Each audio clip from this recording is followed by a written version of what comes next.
जब शंकराचार्य ने गुरुकुल में वेदों का अध्ययन पूर्ण किया और वे घर लौटे तब उनकी माँ बहुत प्रसन्न हुई। शंकर जानते थे कि वे किसी बड़े प्रयोजन के लिए बने हैं, परंतु उनकी माँ को यह ज्ञात नहीं था। वे चाहती थीं कि उनका पुत्र उनके साथ ही रहे और उनको कभी छोड़कर नहीं जाए। इस कारण वे घर में रहते और अपने शिष्यों को वेद पढ़ाते थे। जैसा कि उन दिनों आम तौर पर होता था, उनकी माँ रोज नदी में स्नान करने के लिए जाती थी और घर आती थी। नदी उनके घर से काफी दूर बहती थी।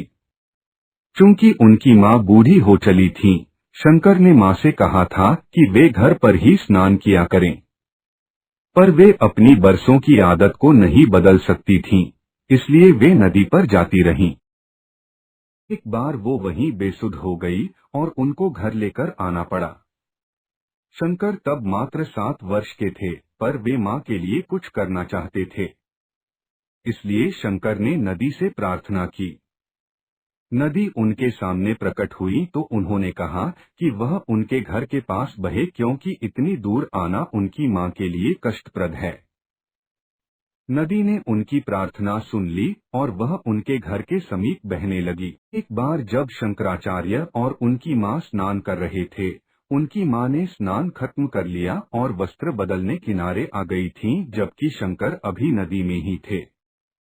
अचानक वहां एक मगर आ गया और उसने शंकर का पैर पकड़ लिया, उनको अपनी तरफ खींचने लगा। शंकर ने अपने को छुड़ाने की कोशिश की, पर सफल नहीं हुए तो उन्होंने माँ को अपना अंतिम प्रणाम स्वीकार करने के लिए कहा।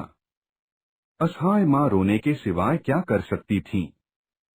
जब वो रो रही थी, शंकर ने उनसे कहा, माँ, मेरे मरने से पहले मुझे संन्यास की आज्ञा दे दीजिए।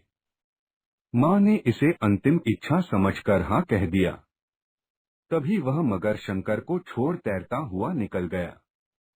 बालक शंकर लंगड़ाते हुए नदी से बाहर आए और प्रसन्न माँ से लिपट गए।